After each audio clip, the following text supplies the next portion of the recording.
Hi అండి, అందరికీ నమస్కారం. రేపే రాఖీ పౌర్ణిమ. మన హిందూ సనాతన ధర్మంలో చాలా పవిత్రమైన పండుగ రాఖీ పండుగ. తోబుట్టువుల మధ్య శాశ్వత బంధాలను ఈ రాఖీ పండుగ గుర్తు చేస్తుంది. అయితే ఈ పండుగ తేదీ విషయంలో, సమయం విషయంలో కొన్ని సందేహాలు ఉన్నాయి. ఏ రంగు రాఖీ కట్టాలి, ఏ సమయంలో రాఖీ కట్టాలి అనే విషయాల గురించి కూడా ప్రతి ఒక్కరూ ఖచ్చితంగా తెలుసుకోవాలి. అలాగే ఈ రాఖీ కట్టిన వారికి, అలాగే రాఖీ కట్టించుకున్న వారికి కూడా బాగా కలిసి వస్తుంది. అలాగే ఈ రాఖీ పౌర్ణిమ నుండి కొన్ని రాశుల వారికి మాత్రం అఖండ రాజయోగం పట్టబోతుంది. ఫ్రెండ్స్, ఫస్ట్ అయితే ఈ వీడియోకి ఒక లైక్ కొట్టి మా ఛానల్ని సబ్స్క్రైబ్ చేసుకొని మాకు సపోర్ట్ చేయండి. మాకు మీ సపోర్ట్ చాలా అవసరం. ఇక వీడియోలోకి వస్తే, శ్రావణ మాసంలోని పౌర్ణిమ రోజున రాఖీ పండుగ వస్తుంది. అయితే ఈ ఏడాది ఆగస్టు 19న సోమవారం నాడు రాఖీ పండుగ వచ్చింది. పౌర్ణిమ రోజున రాఖీ పండుగ రావటం చాలా విశేషం. ఈ రోజున అక్క చెల్లెళ్ళు తమ అన్నదమ్ములకు రక్షణగా, వారు ఎప్పుడు సంతోషంగా క్షేమంగా ఉండాలని ఆశిస్తూ రాఖీని కడతారు. ఇది రాఖీ కట్టడానికి ఒక నిర్దేశిక సమయం ఉంటుంది. సోమవారం తెల్లవారుజామున 3 గంటల నుండి రాత్రి 11 గంటల మధ్యలో 55 నిమిషాల వరకు రాఖీ పౌర్ణిమ ఉంటుంది. అయితే ఇందులో భద్రకాలం కూడా ఉంటుంది. ఈ సమయంలో రాఖీ కట్టకూడదు. భద్ర నీడ ఉన్న సమయంలో మాత్రం రాఖీ కట్టకూడదని అంటారు. ఈ సమయంలో ఇక పొరపాటున రాఖీ కడితే మీకు కీడు జరిగే ప్రమాదాలు ఉన్నాయి.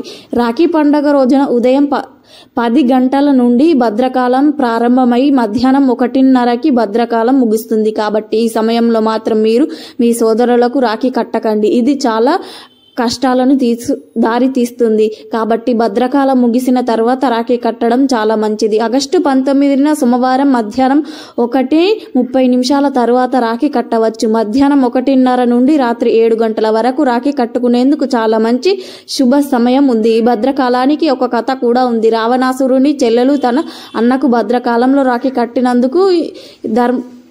కట్టడం వల్ల రాముడి చేతిలో రావణాసురుడు మరణించాడని పురాణ కథలు కూడా ఉన్నాయి.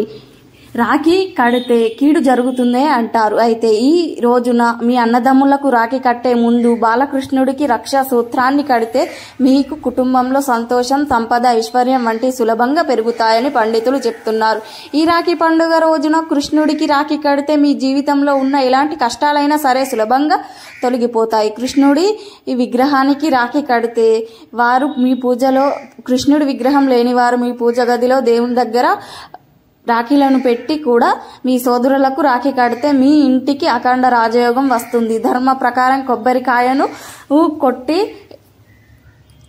కొబ్బరికాయను దేవుళ్లకు నమస్కారం చేసుకొని ఒక కొబ్బరికాయను కొట్టి ఒక చిప్పను మీ సోదరుని చేతికి ఇచ్చి, ఈ రాఖీ కట్టే ముందు ఒక చిప్పను మీ సోదరుని చేతికి ఇచ్చి, ఆ తర్వాత మీ తమ్ముడికి కుంకుమ బొట్టు పెట్టి చేతికి రాఖీ కట్టి హారతి ఇవ్వాలి. ఆ తర్వాత మీ సోదరుడు నీ పాదాలకు తాకి ఆశీర్వాదం తీసుకోవాలి. రాఖీ కట్టే ముందు మీరు కూర్చునే దిశ కూడా తప్పనిసరిగా చూసుకోవాలి. మీ తమ్ముడు తూర్పు ముఖంగా కూర్చుంటే మీరు పడమర ముఖంగా ఉండాలి. అయితే చాలా మంది సోదరులకు రాఖీ కట్టించుకున్న తర్వాత రాఖీ ఒక రోజు ఉంచుకొని తర్వాత రోజు తీసేస్తూ ఉంటారు. అలా అస్సలు చేయకూడదని పండితులు చెప్తున్నారు. ఈ నెలలో వచ్చే కృష్ణాష్టమి వరకు మీ చేతికి రాఖీ ఉంచుకుంటే మీకు బాగా కలిసి వస్తుంది. ఆగస్టు 26వ తేదీన కృష్ణాష్టమి. ఈ పవిత్రమైన రోజున మాత్రం మీ చేతి నుంచి రాఖీని తీసేయాలి. కృష్ణాష్టమి రోజున రాఖీని తీసేస్తే ఆ తర్వాత తీసేసిన రాఖీని ఏదో చెట్టు మొదట్లో పడవేయాలి.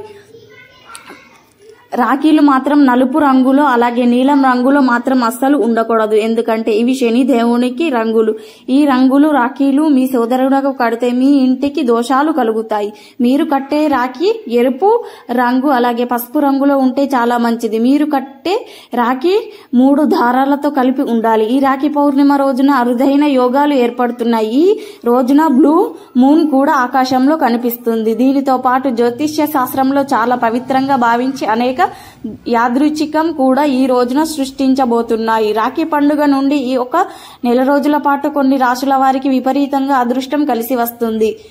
ఈ రాఖీ పండుగ నుంచి మేషం, సింహం, ధనస్సు, మకరం, కుంభం, మీనరాశుల వారికి చాలా ప్రయోజనాలుగా కనపడుతున్నాయి. ఊహించని ధన లాభాలు పొందే సూచనలు ఉన్నాయి.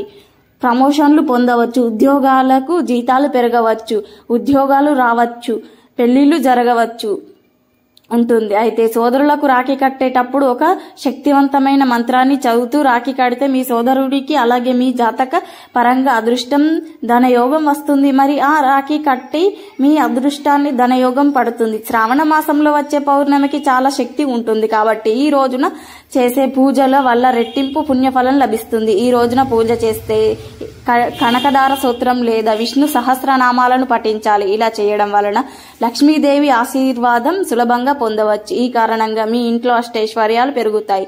మీ డబ్బు సమస్యలు అనేవి ఉండవు. మీ ఆదాయం కూడా పెరుగుతుంది. ఈ పవిత్రమైన రోజున పౌర్ణిమ వచ్చింది కాబట్టి పేదవారికి దాన ధర్మాలు చేయడం వలన మీరు త్వరలోనే ధనవంతులుగా అయ్యే అవకాశాలు ఉన్నాయి. శాస్త్రాల్లో పేర్కొబడింది. మరి తెలుసుకున్నారు కదా. రాఖీ పండుగ రోజున మీ సోదరుడికి ఇలా కట్టి శుభ ఫలితాలను పొందండి. మా వీడియో నచ్చితే లైక్ చేయండి, షేర్ చేయండి.